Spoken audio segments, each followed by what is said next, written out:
Assalamualaikum warahmatullahi wabarakatuh. Salam dan bahagia Bapak Ibu Guru. Video ini adalah koneksi antar materi modul 2.1 pembelajaran berdiferensiasi. Saya Febrianto, calon guru penggerak Angkatan 8 DKI Jakarta.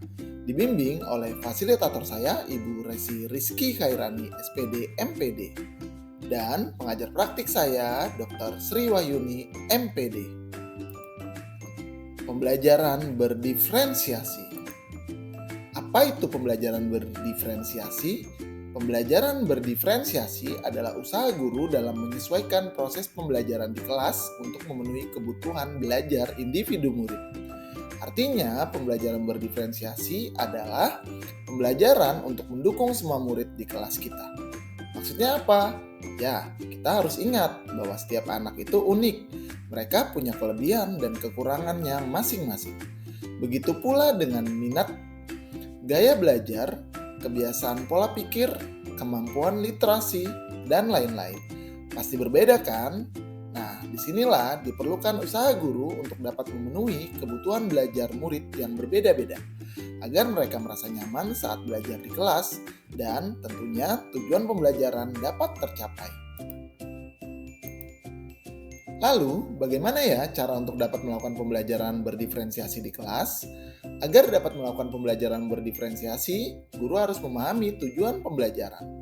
Terlebih dahulu, selanjutnya, mengetahui dan merespon kebutuhan belajar murid, menciptakan lingkungan belajar yang mengundang murid untuk belajar, melakukan manajemen kelas yang efektif, dan melakukan penilaian berkelanjutan.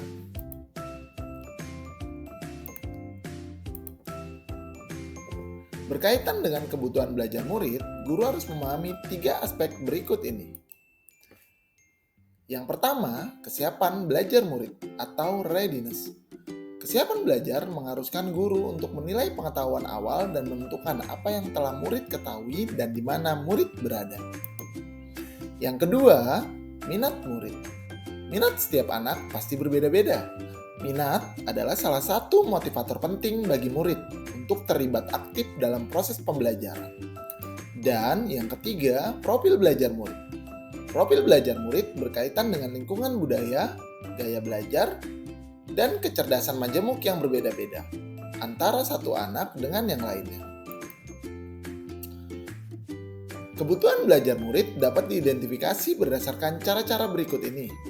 Mengamati perilaku murid-murid, mengidentifikasi pengetahuan awal, mereview dan melakukan refleksi terhadap praktik pengajaran, berbicara dengan guru murid sebelumnya, membaca raport murid di kelas sebelumnya, atau bisa juga menggunakan berbagai penilaian formatif dan diagnostik.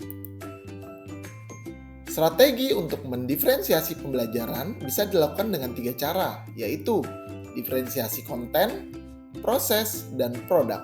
Guru dapat memilih salah satu atau kombinasi dari ketiganya. Diferensiasi konten berkaitan dengan apa yang kita ajarkan, seperti materi konsep atau keterampilan yang perlu dipelajari berdasarkan kurikulum. Diferensiasi konten bisa dilakukan dengan membedakan pengorganisasian atau format penyampaiannya, bukan mengubah atau menurunkan standar kurikulum. Diferensiasi proses berupa kegiatan yang memungkinkan murid berlatih dan memahami atau memaknai konten dengan cara membedakan proses yang harus dijalani oleh murid. Dan diferensiasi produk berupa bukti yang menunjukkan apa yang murid telah pahami dengan cara membedakan atau memodifikasi produk sebagai hasil belajar murid, hasil latihan penerapan, dan pengembangan apa yang telah dipelajari. Lalu, adakah keterkaitan antara modul pembelajaran berdiferensiasi dengan modul-modul yang lain? Tentu saja ada.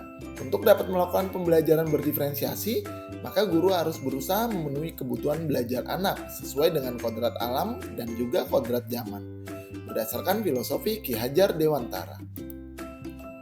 Dalam melakukan pembelajaran berdiferensiasi, seorang guru penggerak harus berpihak pada murid, reflektif, mandiri, kolaboratif, dan juga inovatif. Untuk dapat menciptakan pembelajaran berdiferensiasi agar dapat memenuhi kebutuhan murid. Dengan demikian, seorang guru penggerak dapat mewujudkan kepemimpinan murid dengan menuntun murid merdeka belajar, Hal ini sesuai dengan nilai dan peran guru penggerak. Selanjutnya, pembelajaran berdiferensiasi pun dapat menjadi salah satu strategi untuk mewujudkan visi guru penggerak yang berpihak pada murid. Dan dalam pelaksanaan pembelajaran berdiferensiasi antara guru dan murid, harus ada kesepakatan kelas terlebih dahulu agar proses pembelajaran dapat berjalan dengan baik sesuai dengan nilai-nilai budaya positif. Demikian pemaparan koneksi antar materi modul 2.1. Semoga menginspirasi dan terima kasih sudah menyaksikan video ini. Salam guru penggerak, tergerak, bergerak, menggerakkan. Salam dan bahagia Bapak Ibu Guru. Wassalamualaikum warahmatullahi wabarakatuh.